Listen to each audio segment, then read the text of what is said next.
Bonjour, aujourd'hui mon histoire s'intitule « L'orgueil du bandit ».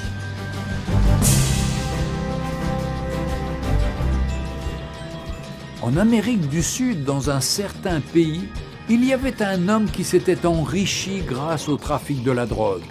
Ses nombreux crimes concernaient essentiellement ses concurrents qu'il n'hésitait pas à tuer. Mais à chaque fois qu'il comparaissait au tribunal, il était toujours innocenté. Son secret ? Il avait un très bon avocat. Ce dernier était capable de convaincre n'importe quel jury de l'innocence de son client, quel que soit le crime dont il était accusé. Après chaque procès remporté, l'avocat exhortait son client d'abandonner ses crimes et de changer. Ce dernier rétorquait « Je te paie pour me défendre, pas pour me conseiller ». Un jour, il fit tuer un homme qui courtisait sa femme. La punition pour ce crime était la réclusion à perpétuité ou la condamnation à mort. Lorsque l'affaire fut appelée devant la cour, il appela son avocat qui, une fois de plus, convaincut le jury de l'innocence de son client. En effet, bien que l'affaire fût difficile et malgré de nombreux témoignages et de preuves, il gagna le procès et son client rentra chez lui tranquillement. Comme d'habitude, l'avocat conseilla le client « Cher ami, il se peut qu'un jour je ne sois pas là. Pour toi, change ton attitude.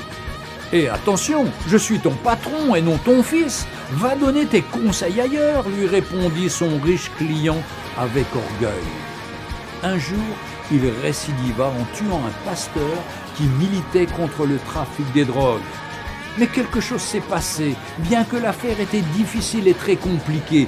Mais il était tellement sûr de son avocat qu'il appela ses amis, ses parents, sa femme et ses enfants pour assister au procès afin de voir comment il va humilier les juges et le ministère public. Alors qu'il se rendait au tribunal, il appela son avocat. Ce dernier lui rassura qu'il était en route et qu'il arrivait déjà.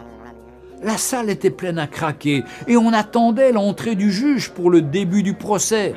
Et lorsque l'huissier fit lever l'assistance pour l'entrée du juge président, le trafiquant de drogue fut glacé de constater que c'est son avocat qui est sur le siège du jugement en tant que juge président de la cour. Il n'était plus un avocat, mais un juge. Lorsqu'on annonça l'ouverture du procès, le juge leva la tête et dit « Hier, j'étais votre avocat, donc je me suis battu pour vous, même lorsque vous étiez coupable. Mais aujourd'hui, je suis un juge et mon jugement doit être équitable. » Les larmes aux yeux, l'homme riche supplia le juge, mais celui-ci lui répondit « Tu as eu ta chance lorsque je te donnais des conseils, mais tu ne m'as jamais écouté et tu n'as jamais changé de vie.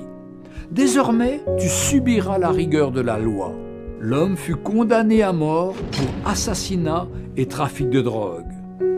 Chers amis, toi qui pratiques le péché, le mensonge, l'hypocrisie, la fornication, les meurtres, l'animosité, les querelles, l'occultisme, l'alcoolisme, etc., etc., aujourd'hui, Jésus-Christ est ton avocat auprès du Père. Il te conseille de changer, de te repentir, de te convertir avant qu'il ne soit trop tard et que tu rejettes sa voix.